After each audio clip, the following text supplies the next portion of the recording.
Özünü sevməyin altında özünə dəyər, özünə hörmət etmək, olduğu kimi qəbul etmək və incə davranmaq dayanır. Özünə dəyəri biraz daha açsaq, öz varlığını olduğu kimi qəbul edib, yalnız güclü tərəflərini deyil, eyni zamanda zəif tərəflərini də olduğu kimi qəbul etmək olduğunu görərik. Özünə incə davranmaq isə özünə anlayışlı şəkildə yanaşmaq deməkdir. Bütün bunları ümumiləşdirsək, xatırlayırsınızsa keçən videoda, yəni bir ay əvvəlki videoda danışmışdıq ki, yalnız özlərini tanıyan insanlar özlərini sevə bilərlər. Özünün sadəcə güclü tərəflərini yox, ya da sadəcə zəif tərəflərini deyil, bütünüylə görüb qəbul etmək. Əgər özünüzü bütünüylə görə bilmirsinizsə, o zaman bu videonu sona qədər izləyin. Bir var gördüyümüz egosal mənliyimiz, bir də var görünməyən kölgə mənliyimiz. Özümüzü sevmək, kölgə tərəflərimizi görüb tanımaqdan keçir.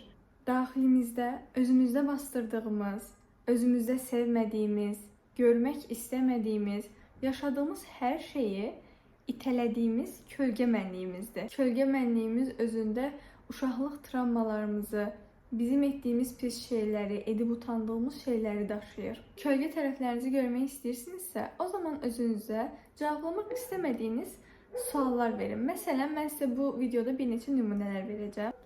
Özümdə nifrət etdiyim şey nədir? Ya da insanlarda nifrət etdiyim şey nədir? Bu ola bilər ki, biri yavaş yemək yeyir, yavaş yeriyir, yavaş danışır. Bu sizi qıcıqlandırır.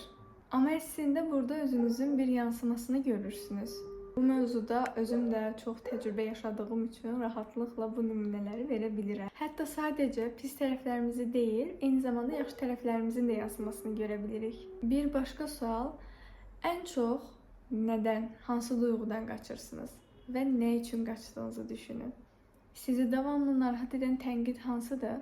Biri tərəfindən xəyal qırıqlığına məruz qaldığınız anı düşünün. Gözləntiniz nə idi? Necə bir gözləntiniz vardı? Dəyişdirmək istədiyiniz bir vərdişinizi düşünün. Bu hansı ehtiyacınızı qarşılayır? Kimi bir çox suallar verə bilərsiniz bu formada. Kölgə tərəflərinizi tanımaq üçün ən önəmli mövzulardan biri məhz suallar. Kölgə çalışması ilə şüuraltın dərinliklərinə endikcə, travmalarınızı kəşf etdikcə özünüzü pis hiss etdiyinizin fərqinə vara bilərsiniz. Yaxşı hiss etməkdən bir əvvəlki mərhələ konforsuz olduğuna görə burada dayanıb professional şəkildə dəstək ala bilərsiniz. Heç kim kölgə tərəfi ilə tək başına üzləşmək məcburiyyətində deyil. Unutmayın ki, bu tip çalışmalar əmək istəyən, zaman istəyən və xoş hiss etməyəcəyiniz bir müddətdən ibarətdir. Amma bütün bunlarla negativ davranış modellərinizi qırmağınız mümkündür. Bununla özünüzə qarşı olan güvəniniz, sevginiz artır.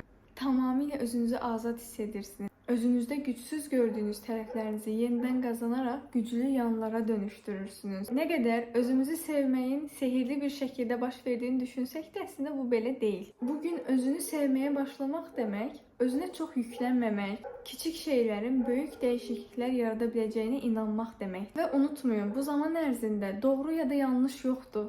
Özünüzü sevmək üçün atdığınız hər addım, kiçik ya da böyük, çox dəyərlidir. Öz sevginiz üçün nə qədər çox şey etsəniz, o qədər dərindən bunu hiss edəcəksiniz. Özünüzü sevmək üçün bir sıra mərhələlərdən keçməlisiniz, addımlar atmalısınız və bunları etdiyiniz halda dəyişməməyiniz mümkün deyil. İlk addımı həyatınızda işlədiyiniz hər mövzu üçün edin, çünki bu hissə çox önəmlidir. Hər hansısa bir mövzu üzərində işləmədən əvvəl enerjinizin yüksək olması vacibdir. Çünki enerjiniz yüksək olmadığı halda alacağınız nəticə gecikə bilər və bu gecikmələr sizə etdiyiniz o çalışmaya görə xəyal qırıqlığı yarada bilər ya da ki inamsızlıq yarada bilər. Bunu özünüzə etməyin. Gün ərzində sadəcə 15 dəqiqə pozitiv düşüncələrə fokuslanın. Bunun nə olduğunu siz seçin. Siz özünüzü yaxşı tanıyırsınız. Bu bir musiqi dinləmək ola bilər, amma qətiyyən negativ sözlü musiqilər olmasın. Sezen Aksu, Ahmet Kaya qətiyyən olmaz. Daha sonra həyatınıza fokuslanın. Məsələn, telefonu söndürün bir müddət. Diqqətiniz həyatınızda olsun. Bir müddət sosial mediadan uzaq durun. Ən azından həyatınızı idarə etməyi öyrənənə qədər, duyğularınızı anlayana qədər sizə özünüzü yetərsiz hiss etdirən insanlardan uzaq durun. Yəni bu hissədə əsasən həyatınıza fokuslanmanız üçün həyatınıza bir alan açın, bir yer açın. Həyat enerjinizin yüksəlməsinin altında əslində element balansı dayanır. Bu bir sıra həm elm, həm də ilim sahəsində öz əksini tapıb, hansı ki o elementlər od, su, hava, torpaq və metaldır. Bu mövzu haqqında böyük ehtimal gələn videolarda danışacağam. Burada danışmayım. Amma bu elementləri necə balanslaşdıra bilər? Təbiətlə iç-içə olun. Məsələn, torpaqla məşğul olmaq ola bilər.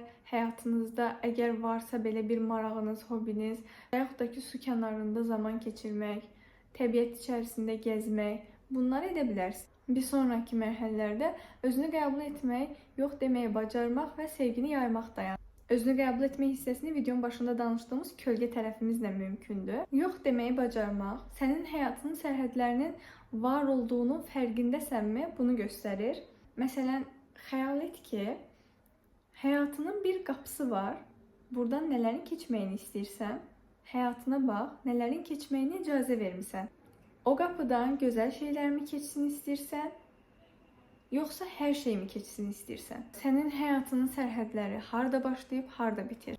Son olaraq, insanoğlu sosial varlıqdır. Sahib olduğumuz hər şey daxil, bilgidən, bacarıqlarımızdan, qabiliyyətlərimizdən tutmuş, maddə dünyasına sahib olduğumuz hər şey daxil paylaşmaq ehtiyacı hiss edirik. Bunlardan hər hansı birini etmək isə sevgini yaymaq deməkdir. Çünki bu sadəcə bizə yox, eyni zamanda qarşı tərəfə də yaxşı hiss etdirir. Bir videonun daha sonuna gəldik. Bir insanı tək başına məhv edəcək duyğunun sevgisizliyi olduğuna əminəm. İçinizdə davamlı evə getmək istəyi varsa, amma evdəsinizsə, özünüzə yaxşı baxmağı unutmayın. Hələlik.